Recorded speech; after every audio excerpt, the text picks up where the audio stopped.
Sri Lanka. Welcome to a brand new week, a brand new show and a very, very brand new day. You are with me, Anupama, today, and I'm with my very wonderfully interesting co-host, Banu, who always doesn't forget to compliment me with a certain word.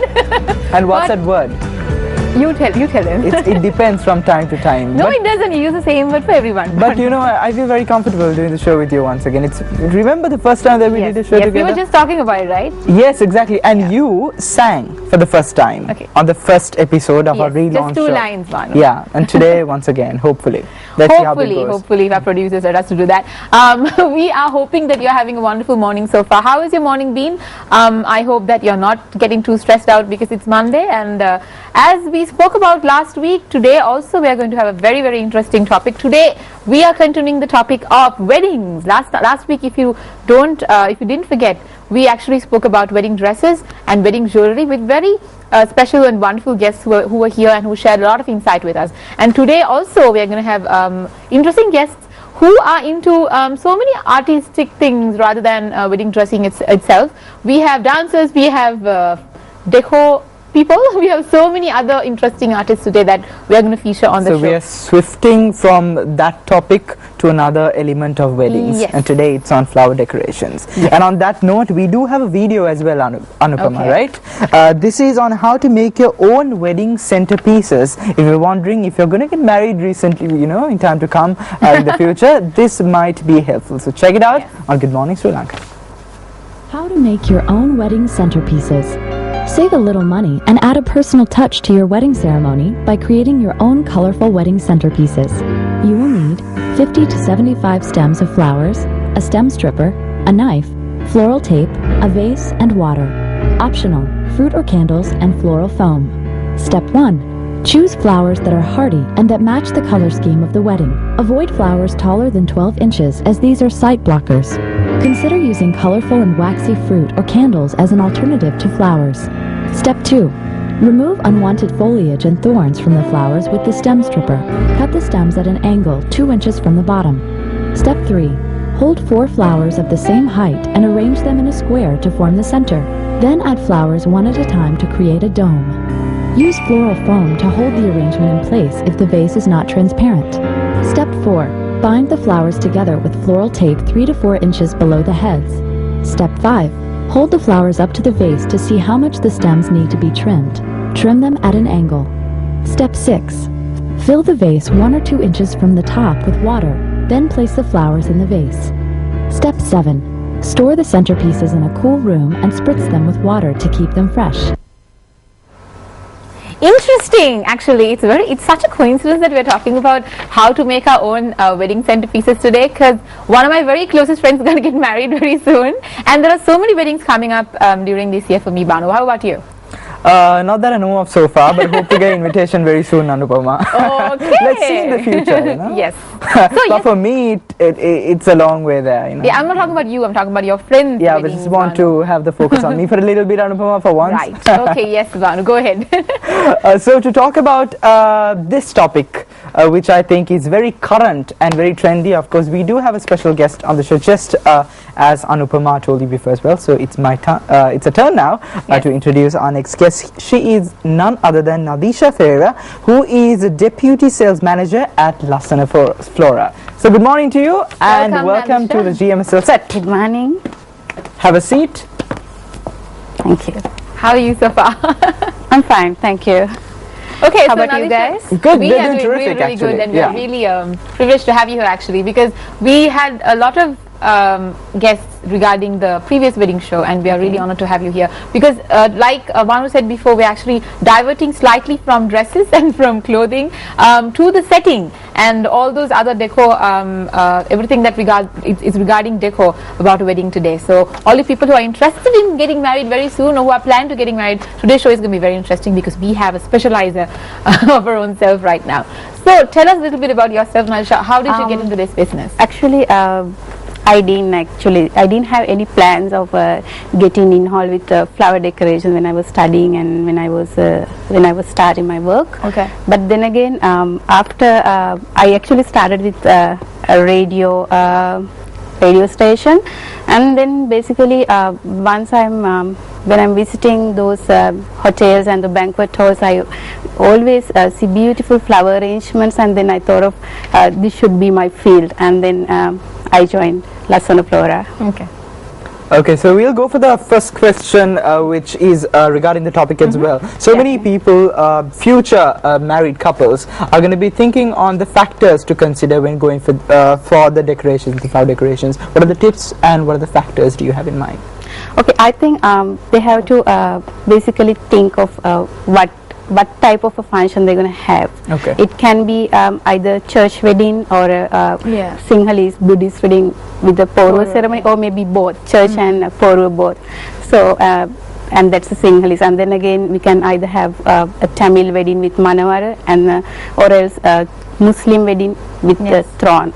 So we have to basically they have to think what type of wedding they're going to have, and what type of thing they maybe, because any girl would dream about their wedding, right? So I think it's basically what they like to have. That should be the main tip, and then from then and there we can start. And like you said, it also depends on culture, it depends on the religion of the people who are getting involved. And sometimes the parents are having some ideas for their children's weddings. So all these things we have to take into consideration. How long should a couple start planning, you know?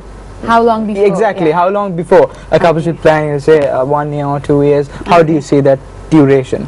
Okay, Banu, a good question, and it's actually we advise them to start at least 1 year prior to the wedding, because then they have enough time to see and go around and do experiment and go through Google and search and go to the florist to discuss, go to the dresser and to other places and get a proper idea about everything, how it's going to happen, and then they have enough time to do it. And even I don't say this if the 6 months, 7, even okay, but if you have to have a proper wedding, you can at least 1 year in advance you have to plan it off.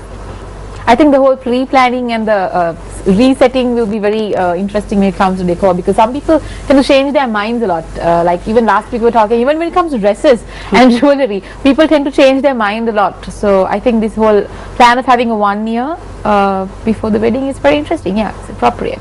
As fickle-minded, people tend to, change. Well, not everyone, but there are. But people are, because weddings are supposed to be very, controversial sometimes. It can differ at the last moment as well. It's time for us to take our first commercial break, but do not go anywhere, because after the break we are having a special segment, right, Anupama? Oh yes, with Sam, with our own Sam, and she's going to talk about another interesting theme, slightly diverging from this theme that we are talking about right now, but Sam is going to talk about something very interesting after the break, and don't go away, we have very special guests coming up as well.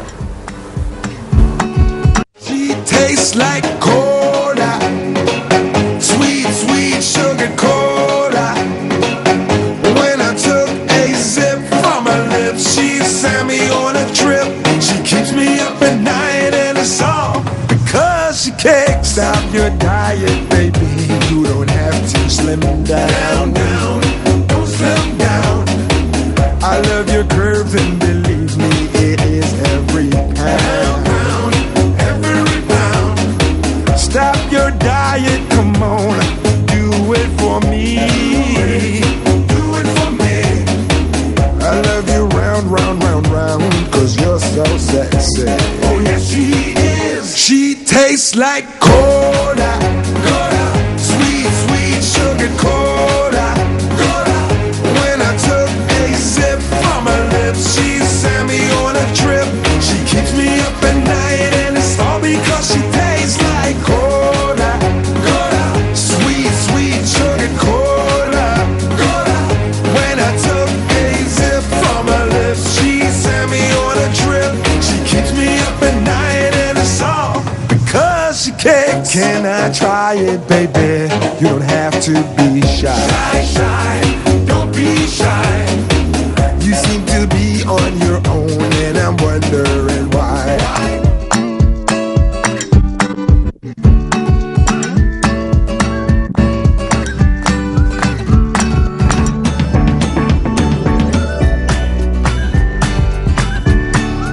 Welcome back to GMSL, and I have a very, very special guest with me.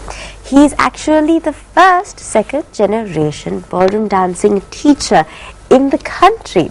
It is Mr. Ravi Diabru of the Diabru School of Dancing, and he's a very special guest because he has a huge legacy of dance behind him. Ravi, good morning. Good morning. And thank you so much for joining us on GMSL.